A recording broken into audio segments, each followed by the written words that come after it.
नमस्ते दोस्तों, स्वागत है आपका हिमालय ज्योग्राफर चैनल में। प्यारे दोस्तों, आपको पता है हिमालय ज्योग्राफर चैनल पूर्ण रूप से भूगोल यानी कि ज्योग्राफिकल स्टडी के लिए समर्पित है और हिमालय ज्योग्राफर समय-समय पर कॉलेज लेवल का, पीसीएस लेवल का और यूनिवर्सिटी लेवल के जो सिलेबस कंटेंट है, ज्योग्राफी से संबंधित थ्योरीज और उससे संबंधित सभी ज्ञान को अपने इस चैनल में शेयर करता रहता है। प्यारे दोस्तों, आपका इंतजार खत्म हो चुका है। उत्तराखंड लोक सेवा आयोग हरिद्वार द्वारा प्रवक्ता संवर्ग की सामान्य तथा महिला शाखा की परीक्षा 2025 की घोषणा कर दी गई है। इसके लिए आप सब लोग बधाई के पात्र हैं। 30 दिसंबर 2025 को इसकी घोषणा की गई है और इसके लिए जो ऑनलाइन आवेदन की प्रक्रिया है 31 दिसंबर से शुरू हो चुकी है। पहले दोस्तों, आपको पता है कि इस परीक्षा का जो अंतिम तिथि है, जो भरने की अंतिम तिथि है, जैसे कि आप स्क्रीन में देख ही रहे हैं, वह है 20 जनवरी मध्य रात्रि यानी कि 12 बजे से पहले पहले। तो साथियों, आज की जो हमारी ये वीडियो होने वाली है, इस विषय में हम बात करने वाले हैं इस पूरी एडवर्टीजमेंट के बारे में।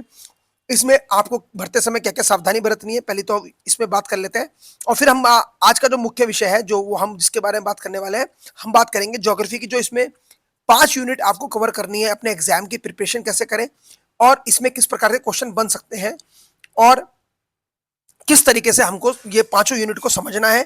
तो आज बेसिकली जो ये वीडियो है, आपको पांचों यूनिट को समझाने के लिए है कि ज्योग्राफी का जो सिलेबस है उसको समझाने के लिए ज्योग्राफी का सिलेबस कैसा है इस बार की प्रवक्ता संवर्ग की परीक्षा में।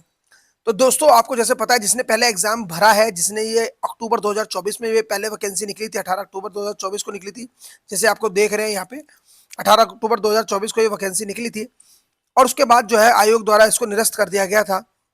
यहाँ पे देख सकते हैं आप, इसको बाद में आयोग द्वारा निरस्त कर दिया गया था और उसके कारण जो है, अब जिन स्टूडेंट ने ये वैकेंसी पीछे भरी थी, पहले भरी थी अक्टूबर 2024 में, अब उनको ये दोबारा नहीं भरनी है। क्यों? क्योंकि इसलिए नहीं भरनी है क्योंकि जो पहले भर चुके हैं उनका फॉर्म ऑलरेडी वहाँ पे उपस्थित है और परंतु जो लोग अपने फॉर्म में अपडेट करना चाहते हैं तो उनको पहले वाला फॉर्म को कैंसिल करना पड़ेगा, जिसमें इसमें स्पष्ट रूप से लिखा हुआ है निरस्तीकरण के लिए। ठीक है, आप देख सकते हैं, इसको पूरा पढ़ लेंगे एडवर्टीजमेंट को, मैंने आपके लिए यहाँ पे दे दिया, आप जूम करके भी पढ़ सकते हैं, पूरी इस वीडियो में देख सकते हैं। ठीक है, स्टॉप करके वीडियो को पॉज करके देख सकते हैं। अब बात करते हैं ज्योग्राफी संवर्ग में कितनी वैकेंसीज आई हैं। देखिए, ज्योग्राफी यानी कि भूगोल, जिसको 11 नंबर में आप देख पा रहे हैं, इसमें कुल मिला के 53 वैकेंसीज आई हैं। 53 वैकेंसीज आई हैं। तो जो नियुक्तियां जो है 53 है, इसमें से जो रिक्तियों की जो संख्या है अनुसूचित जाति वर्ग के लिए, वो है 9। कितनी है? 9। और अनुसूचित जनजाति के लिए जो पद आए हैं वो 3 आए हैं। इसके अतिरिक्त अन्य पिछड़ा वर्ग के लिए जो पद आए हैं वो 8 आए हैं। आर्थिक रूप से कमजोर वर्ग के जो स्टूडेंट हैं उनके लिए 5 पद दिए गए हैं, जबकि अनारक्षित पद जो है हमारे 26 है, यानी कि 26 है। और दिव्यांग जन यानी कि फिजिकल चैलेंजर जो हमारे स्टूडेंट्स हैं, उन सभी के लिए दो पद आए हैं। तो 53 पद कम नहीं होते दोस्तों। आपको ये तैयारी माइंड में रख के करनी है कि हमारे लिए तो केवल एक ही पद बना है। तो अगर आप इन्हीं सब चीज़ों को ध्यान में रख के अपने सिलेबस को सही से डिकोड करने में सफल रहेंगे तो आपको बड़ी कामयाबी इसमें मिल सकती है। ठीक है, और दूसरी बात है, आने वाला समय जो है, आने वाला समय जो चुनावी वर्ष है, 2026 में गवर्नमेंट भी चुनाव की तैयारी में है, तो इसलिए जो ये जो नियुक्तियां निकली हैं, ये जल्दी से, इसमें जल्दी से एग्जाम भी हो जाएंगे, 2 से 3 महीने में उसका रिजल्ट भी तत्काल आएगा और ज्वाइनिंग भी आपको जो है चुनाव से पहले मिलने की पूर्ण सत्य संभावना है। ठीक है, अब इतनी बात तो हो गई हमारी। अब बात करते हैं जो आपका एग्जाम किस प्रकार का होगा। देखिए, आपका जो पेपर है वस्तुनिष्ठ प्रकार का होगा, जो कि इसमें दिया गया है, और आपको 2 पेपर देने हैं वस्तुनिष्ठ प्रकार के, और दोनों ही पेपर 150 मार्क्स के हैं। ठीक है, दोनों पेपर 150 मार्क्स के हैं, यानी कि आपको 150 क्वेश्चन आपसे पूछे जाएंगे। पहले पेपर में 150 क्वेश्चन पूछे जाएंगे और दूसरे पेपर में भी 150 क्वेश्चन पूछे जाएंगे। दोनों ही पेपरों के लिए 3-3 घंटे का समय निर्धारित किया गया है।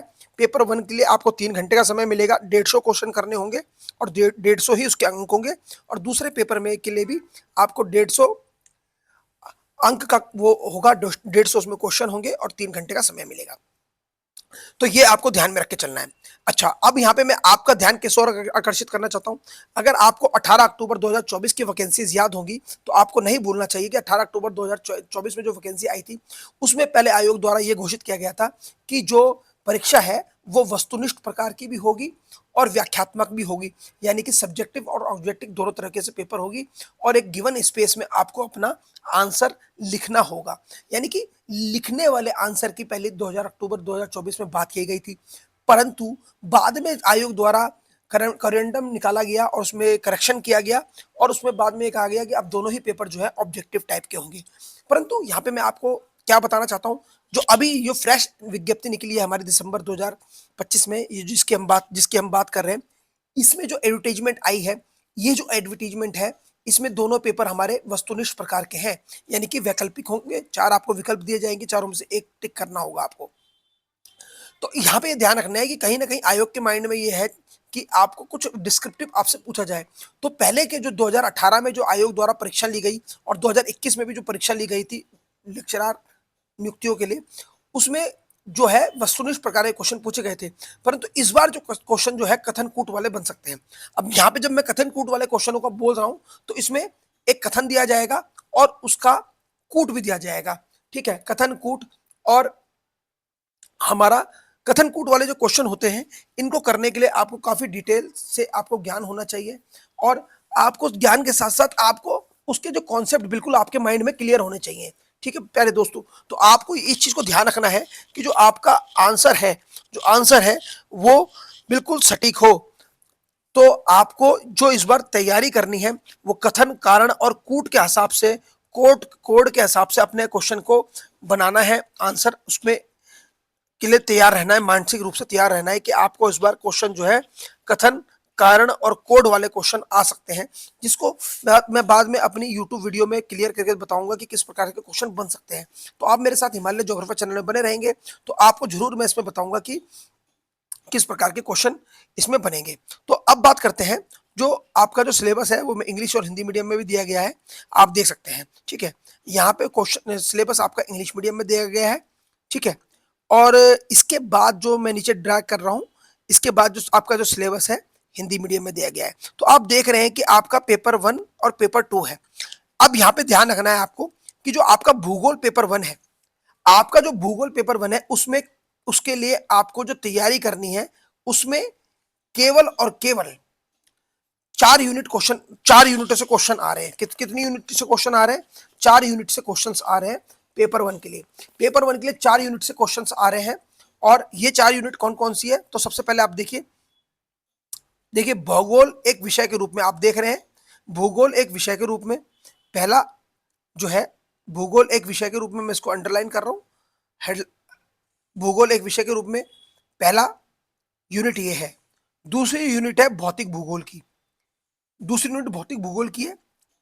ठीक है, और तीसरी यूनिट है जलवायु विज्ञान, सॉरी, तीसरी यूनिट आपकी है मानव भूगोल की। ठीक है, तीसरी यूनिट आपकी है मानव भूगोल की, मैं एक एक करके समझाऊंगा आपको। और चौथी यूनिट है मानचित्र कला एवं मानचित्र कार्यों की।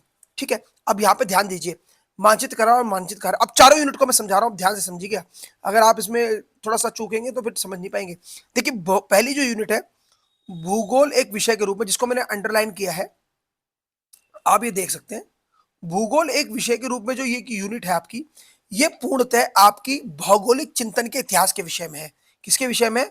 भौगोलिक चिंतन के इतिहास के विषय में। यानी कि इस यूनिट में जो एग्जामिनर आपसे पूछना चाहता है वो ये जानना चाहता है कि आपका भौगोलिक भूगोल के इतिहास में ज्ञान कैसा है। यानी कि इसमें जो आपको पढ़ना है वो पढ़ना है ग्रीक थिंकर्स के बारे में, रोमन थिंकर्स के बारे में, अरब थिंकर के बारे में। यानी कि आपको ग्रीक भूगोलवेता, यूनानी भूगोलवेता, रोमन भूगोलवेता, अरब भूगोलवेता और जो इसके साथ साथ German school of thought, German France school of thought, American school of thought, इन सब के बारे में समझ होनी चाहिए। इसके अतिरिक्त भौगोलिक चिंतन के इतिहास में आपको यह पता होना चाहिए कि पर्यावरणवाद क्या होता है, नियतिवाद क्या होता है, नवनियतिवाद क्या होता है और संभावनावाद क्या होता है। और उस इन भूगोल के विभिन्न दार्शनिक विचारों को आगे बढ़ाने में किन किन भूगोलवेताओं का योगदान रहा है। यदि आप हिमालय ज्योग्राफी चैनल से जुड़ते हैं तो मैं आपको एक एक करके हर दार्शनिक के विचारों को आपके साथ साझा करूंगा। आपका कर्तव्य यह रहेगा मेरे लिए प्रति कि अगर आपको मेरी वीडियो अच्छी लगेगी तो आप उसको जरूर शेयर करेंगे अपने फ्रेंड सर्कल में, ताकि ज़्यादा से ज़्यादा लोग जो है भूगोल के सिद्धांतों को अच्छे से समझ पाए। दूसरा जो यूनिट है, अब मैं दूसरी यूनिट में जा रहा हूँ, देखिए भौतिक भूगोल।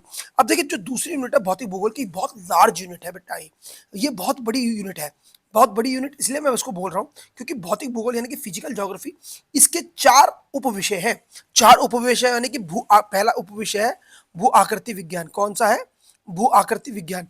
पहला उपविषय है भू आकृति विज्ञान। पहला विषय है भू आकृति विज्ञान। पहला विषय है भू आकृति विज्ञान। पहला विषय है भू आकृति विज्ञान। दूसरा जो आप देख रहे हैं विषय वो है जलवायु विज्ञान। दूसरा विषय है जलवायु विज्ञान। तीसरा विषय है जलमंडल विज्ञान यानी कि हाइड्रोलॉजी, जिसको हम ओशनोग्राफी भी बोलते हैं या समुद्र विज्ञान बोलते हैं। और चौथा जो विषय है इसका जैव मंडल विज्ञान यानी कि बायोज्योग्राफी। तो आपको यहाँ पे अब ये ध्यान रखना है कि बिल्कुल जो फिजिकल ज्योग्राफी में जो पहला सेक्शन है जियोमॉर्फोलॉजी, ये बड़ा इंपॉर्टेंट सेक्शन है। इसके अतिरिक्त जो पूरा फिजिकल ज्योग्राफी है इसमें से 25 से 30 से 40% तक क्वेश्चन बन सकते हैं आपके। 30 से 40% क्वेश्चन बन सकते हैं। जियोमॉर्फोलॉजी में हिमालय के संदर्भ में हिमालय ज्योग्राफर चैनल ने अपने चैनल में rocks, origin of rocks, interior structure of the earth यानी कि पृथ्वी की आंतरिक संरचना, जल हमारे वायुमंडल की संरचना, वायुमंडल के संगठन, इनके ऊपर काफी सारी वीडियो लॉन्च की गई हैं, पहले ही लॉन्च कर चुके हैं हम। वो आप लोग देख लेंगे, उसके कॉन्सेप्ट को समझ लेंगे। जो भूआकृति विज्ञान जो है इसके अंदर आपको जो तैयारी शुरू करनी है पृथ्वी की उत्पत्ति से शुरू करनी है। उसके बाद आप पृथ्वी के अंतर्जात और बाहरी जात क्रियाओं के बारे में अध्ययन कर सकते हैं, भूकंप, ज्वालामुखी इत्यादि के बारे में, जो कि इसके बारे में क्वेश्चन बन सकते हैं। जैसे कि आपके जो है जो आपका दुनिया की जो है रिंग ऑफ फायर कहाँ पे है, किस प्रकार कौन कौन से काकाटुआ, कौन कौन से ज्वालामुखी उसके अंतर्गत आते हैं।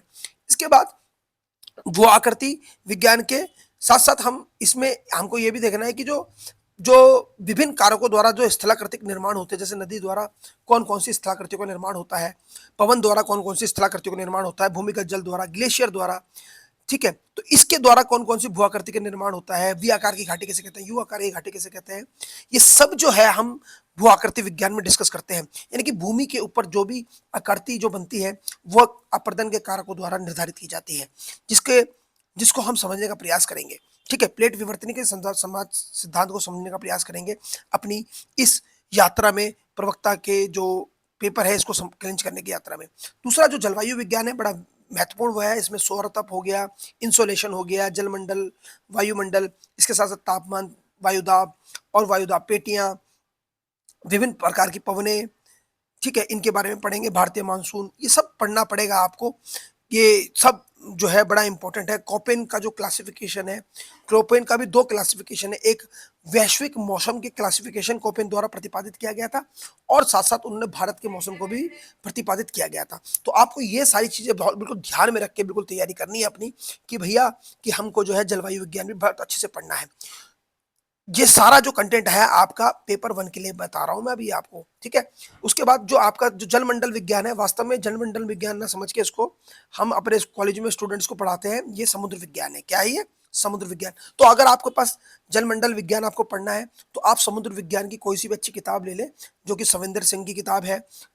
और बल्कि मैं तो आपको ये बोलूंगा कि अगर भौतिक भूगोल आपको पढ़नी है तो भौतिक भूगोल की सबसे अच्छी किताब जो है हमारी सविंदर सिंह साहब की है, पर थोड़ा सा समझने में थोड़ा मुश्किल होगी। कोई बात नहीं, आप यहाँ पे कमेंट करके मुझे बता सकते हैं कि आपको किसी टॉपिक में दिक्कत है, तो I will help you, I will provide you something inside of this. और भौतिक भूगोल के लिए सबसे अच्छे भूगोल मैं मेरे हिसाब से रिकमेंड करूंगा सविंदर सिंह साहब की, पढ़ लें आप। और सुनने समझने में थोड़ी सी कठिनाई होगी, पर अगर आप निरंतर आप प्रयास करेंगे, हम तो यहीं पे ही हैं, आप हमसे पूछ सकते हैं, ठीक है। दूसरा है हमारा जैव मंडल विज्ञान, जैसे इसको बोलते हैं बायोज्योग्राफी। बायोज्योग्राफी के लिए भी सविंदर सिंह ही चलती है, वहां से देखा जाए तो और भी किताबें ले सकते हैं आप, काफी सारी किताबें हैं अवेलेबल। मैं आपको नेक्स्ट वीडियो में बता दूंगा कि कौन कौन से विषय के लिए आप कौन सी किताबें परचेज करें। अभी वो सब किताबों का नाम यहाँ पे बताना ठीक नहीं रहेगा। अगर आप मुझसे जुड़े रहेंगे तो जरूर मैं निश्चित रूप से आपको किताबों के नाम जरूर बताऊंगा कि कौन कौन से विषय के लिए आप कौन कौन सी किताबें पढ़े। ठीक है, आगे बढ़ते हैं, मानव भूगोल के बारे में देखते हैं। अब देखिए, अब ध्यान रखना है आपको यहाँ पे कि जो फिजिकल ज्योग्राफी के अब हमारे 2 यूनिट कवर हो चुके हैं। पहले तो हमने बात कर ली भौगोलिक चिंतन के इतिहास की और दूसरी भौतिक भूगोल की। अगर आपने ऊपर की दोनों यूनिट कवर कर ली तो यानी कि आपके 50% काम हो चुका है इस सिलेबस का। अब यहाँ पे जो आप देख रहे हैं ना मानव भूगोल, ये वास्तव में मानव भूगोल जो है विश्व का भूगोल है। ये क्या है? विश्व का भूगोल। तो इसमें जो विश्व का जो भूगोल है, इसमें आपको ऐसा विश्व के भूगोल की कोई किताब नहीं मिलेगी, जल्दी से मिल भी जाएगी तो उतनी सब कुछ कवर नहीं कर पाएगी। पर इसलिए मैं आपको कहूंगा कि विश्व के भूगोल के लिए आप जो है माजिद हुसैन को रिकमेंड कर सकते हैं। एक दूसरी आपको मैं ये बोलूंगा कि विश्व के भूगोल के लिए आप जरूर जरूर जरूर यहाँ पे मानव भूगोल के लिए आप एच.डी. मौर्य साहब की किताब जो है मानव भूगोल जरूर देखें।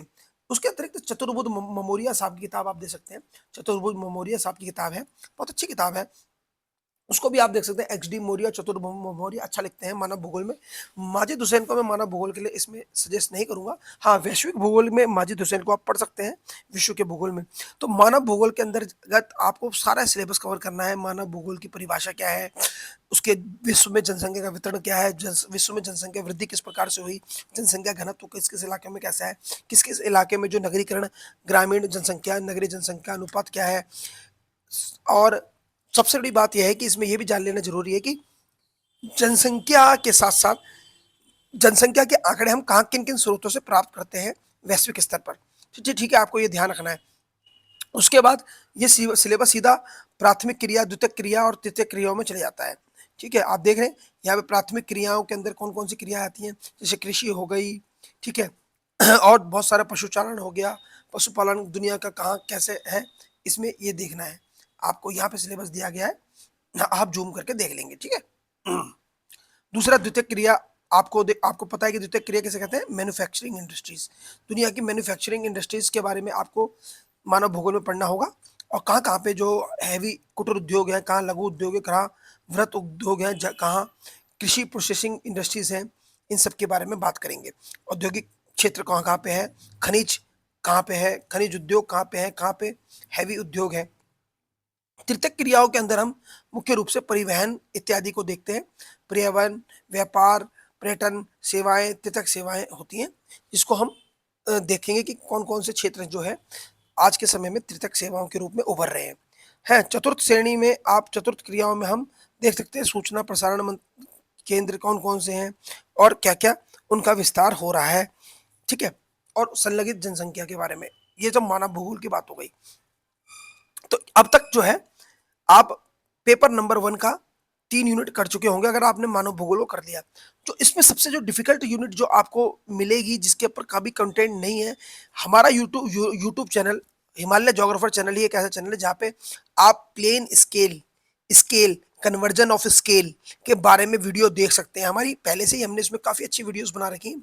आप हमारे चैनल में, मैं यहाँ पे लिंक शेयर कर दूंगा, आप प्लेन स्केल को समझ लेंगे। वहाँ पे प्लेन स्केल क्या होता है, कंपैरेटिव स्केल क्या होता है, डायगोनल स्केल क्या होता है, प्रोजेक्शंस क्या होते हैं, ये सब हमने बताया हुआ है इसमें।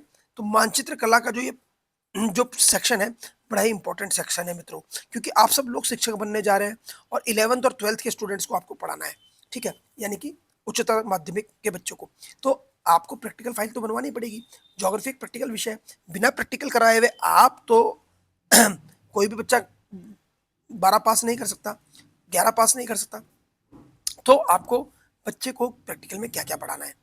तो देखिए, भूगोल में जो आपसे आयोग द्वारा पूछा गया है, भूगोल में आयोग द्वारा आपसे मापनी के बारे में पूछा गया है। हमारे यूट्यूब चैनल में मापनी की सारी वीडियोस हैं। हाँ, कंपैरेटिव स्केल की भी वीडियो नहीं है, और डायगोनल स्केल की, वो भी हम जल्दी से आपके लिए डाल देंगे। दूसरा है स्थलाकृतिक आंकड़े स्थानिक आंकड़ों के बारे में भी हम जल्दी से वीडियो बनाएंगे आपके लिए। मानचित्र प्रक्षेप क्या होते हैं वो भी आपको समझाने का प्रयास करेंगे। वायु फोटो चित्र, सुदूर संवेदन, रिमोट सेंसिंग एंड जीआईएस, मौसम उपकरण कौन कौन से होते हैं जिसके द्वारा हम मौसम को अध्ययन कर सकते हैं, ये सब हमारे हिमालय ज्योग्राफी चैनल में मिलेगा। आपको इनकी भी तैयारी अच्छी से करनी है। इसके लिए आप जो देख सकते हैं, इसमें जेपी शर्मा की अच्छी किताब आती है, प्रयोगात्मक भूगोल की अच्छी मोटी किताब है जेपी शर्मा की। ये भी मैंने बोला, कमिटमेंट किया है कि आपके लिए नेक्स्ट वीडियो जो मैं बनाऊंगा वो बताऊंगा कि कौन कौन सी आपको पुस्तकें पढ़नी है इस लेक्चर की तैयारी के लिए, ठीक है। अब वो आप उन्हीं किताबों को परचेज कर लेंगे किसी भी नज़दीकी अच्छे पुस्तक विक्रेता से, ठीक है। अब तो ये तो हो गई पेपर वन की बात। अब देखिए, आयोग ने क्या किया, पेपर 2 जो है पूर्णतः डेडिकेटेड है भारत के भूगोल पे। किसके ऊपर, पेपर 2 जो है पूर्णतः भारत के भूगोल के ऊपर डेडिकेटेड है। पेपर 2 जो है पूर्णतः भारत के भूगोल के ऊपर डेडिकेटेड, यानी कि 150 क्वेश्चन केवल भारत के भूगोल से ही पूछे जाने हैं, जिसके लिए 3 घंटे का समय मिलेगा और 150 मार्क्स का होगा। इसके भी 4 उप विषय हैं या 4 उप क्षेत्र हैं। पहला है भौतिक विशेषताएं, भारत की भौतिक विशेषताएं या भौगोलिक अभिलक्षण, यानी कि फिजियोग्राफिक डिवीजन ऑफ इंडिया। तो आप जो है ये याद करें कि भारत की जो आपको इसमें भारत के उच्चावच, जलवायविक विशेषता, प्राकृतिक वनस्पति, मृदा के प्रकार और भू आपदाएं, भारत में आने वाली आपदाओं, इनको बहुत अच्छे से पढ़ना पड़ेगा, क्योंकि जब 150 नंबर का पेपर एक ही से बनेगा तो बहुत डिटेल से पूछेगा वो क्वेश्चन आपसे आयोग। दूसरा है मानवीय विशेषताएं, यानी कि इसमें जो है आपको मानवीय विशेषताओं में आपको ध्यान रखना है कि इसमें सारा डेमोग्राफी के बारे में यानी कि जनसांख्यिकी के बारे में पूछने वाला है आयोग आपसे, कि इसमें आयोग जो है लिंग अनुपात की बात करेगा और जनसंख्या घनत्व, जनसंख्या वितरण, नगरीय ग्रामीण जनसंख्या, धार्मिक, भाषाई, अनुसूचित जनजाति जाति और व्यवसायिक संरचना समाज की कैसी है, प्रवास, प्रवास के कारण, इन सभी के बारे में जानने का प्रयास करेगा आयोग आपसे। ठीक है, तो आपको बिल्कुल ध्यान रख के दूसरा सेक्शन जो है मानवीय विशेषता का है। तीसरा सेक्शन जो है भारत के प्राकृतिक संसाधनों और मानव जनित संसाधनों का है, जिसके ऊपर मैं क्लिक करने वाला हूं।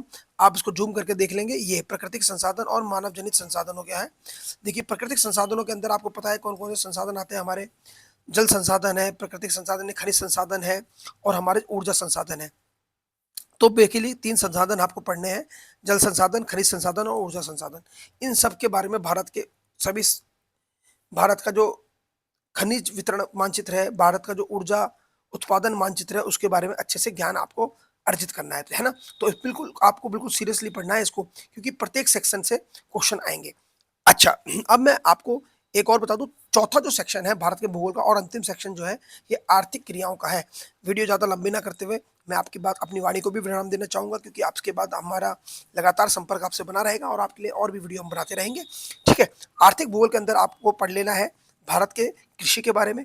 देखिए, अभी जो है सबसे बड़ी प्रॉब्लम आपकी क्या है, भारत की 2011 की जनगणना के जो आंकड़े उपलब्ध हैं, हमको ज़्यादातर उन्हीं के ऊपर विश्वास करना पड़ेगा। ठीक है, तो जितनी भी किताबें पब्लिश हो रही है भारत के भूगोल में, उनके पास 2011 के ही आंकड़े हैं और 2021-22 के तो आंकड़े हैं नहीं, क्योंकि जनगणना तो हुई नहीं 2021 की। तो आपको फिर भी देख लेना है कि जब आप किताब परचेज करने जाएं भारत के, विशेषकर भारत के भूगोल के संदर्भ में, तो आपको बिल्कुल ध्यान रखना है कि उसके पास उन किताबों में 2011 और उसके बाद के आंकड़े उपलब्ध हों, ताकि आपका जो एग्जाम है वो एग्जामिनर उसी तरीके से आप क्लिंच कर पाए। ठीक है, तो आर्थिक क्रियाएं जब आप पढ़ेंगे, यानी कि भारत के भूगोल का चौथा सेक्शन, भारत के भूगोल का जो चौथा सेक्शन है वो भारत के भूगोल की आर्थिक क्रियाएं, और आर्थिक क्रियाओं का संबंध जो होता है किसी भी क्षेत्र के कृषि, उद्योग, परिवहन, भारत के आयात और निर्यात, ठीक है, इनके इनसे संबंधित है। इसके अतिरिक्त भारत में प्रादेशिक नियोजन कहाँ पे है, कैसे है, कौन कौन से हमारे इंडस्ट्रियल क्षेत्र हैं, कौन से स्पेशल इकोनॉमिक जोन है, इनके बारे में हम पढ़ेंगे। ठीक है, और पढ़ना है। ठीक है, आगे चल के हम भौतिक परिप्रेक्ष्य में चयनित समस्याएं, पर्यावरणीय अवनय के बारे में भी पढ़ेंगे, प्रदूषण, पर्यावरण अवनयन, पोल्यूशन के बारे में पढ़ेंगे। ठीक है, तो इन सब के बारे में आपको पढ़ना है। इसी के साथ ये जो सेक्शन है, मैं आपका जो पांचों यूनिट है उसके बारे में डिस्कस कर चुका हूँ। और पांचों यूनिट कौन कौन सी आपको तो पता चल गई होंगी। पहली है आपकी भौगोलिक चिंतन का इतिहास, पहली यूनिट। दूसरी है भौतिक भूगोल, तीसरी है मानव भूगोल और चौथी है कार्टोग्राफी, यानी कि भौगोलिक मानचित्र विज्ञान। तो ये चारों यूनिट किस में आ रही है, पेपर 1 में आ रही है। ध्यान रखना है, पेपर 1 में आ रही है। पेपर 2 के लिए आपको अलग से तैयारी करनी है, डेली तैयारी करनी है, रोज पढ़ना है। उसमें पेपर 2 में आपकी भारत का भूगोल आ रहा है केवल, और भारत के भूगोल के भी 4 उप विषय हैं, जैसे मैं बता चुका हूँ। भारत का भौतिक स्वरूप, दूसरा भारत की मानवीय गतिविधियां, तीसरा मानवीय भारत के संसाधन और चौथा है मानव की आर्थिक क्रिया, भारत की आर्थिक क्रियाएं। जाते जाते आपको मैं बता दूं कि नेक्स्ट वीडियो में मैं आपको 2018 में जो आपका आयोग द्वारा जो पेपर आया था, स्क्रीनिंग के जो पेपर आया था लेक्चरर भर्ती का, वो पेपर आपकी स्क्रीन में शो हो रहा है। इस पेपर में जो क्वेश्चन पूछे गए थे, इसमें जो आपके लगभग 200 अंकों का ये पेपर था, 200 अंकों का ये पेपर था और 2 घंटे का समय मिला था। इसमें आपको आयोग द्वारा इसमें आपसे 100 क्वेश्चन पूछे गए थे। और अगली बार जब हम आएंगे तो इन्हीं 100 क्वेश्चन के सॉल्यूशन मैं आपको करवाऊंगा। तो नेक्स्ट वीडियो जो हमारी होगी वो किसके ऊपर होने वाली है, 2018 में आए वीडियो के ऊपर होने वाली है। इसका सॉल्यूशन मैं आपको पूरा कराऊंगा। आप इस वीडियो, ये सॉल्यूशन जो है 2 खंडों में हम करेंगे। ठीक है, ताकि वीडियो ज़्यादा लंबी ना हो पाए। दूसरा, हमने हमने अभी बात करनी है, 2018 का पेपर हुआ है आयोग द्वारा, और इससे पहले इसके बाद जो है आयोग द्वारा 2021 का पेपर भी करवाया गया है। तो आप 2021 का पेपर भी, उसका भी सॉल्यूशन मैं आपको कराऊंगा। प्लस मैं आपको ये भी बताऊंगा कि कौन कौन सी किताबें पढ़नी है आपको, ठीक है। और वीडियो में भी आके आपको बताऊंगा कि कौन कौन सी किताबें आप पढ़ें प्रवक्ता मुख्य परीक्षा के लिए। तो इस वीडियो को यहीं पे समाप्त करते हैं, ज़्यादा लंबा ना करके। आज के वीडियो के लिए नमस्कार। हिमालय ज्योग्राफर के साथ जुड़े रहें और हमारे कंटेंट को देखते रहें। नमस्कार।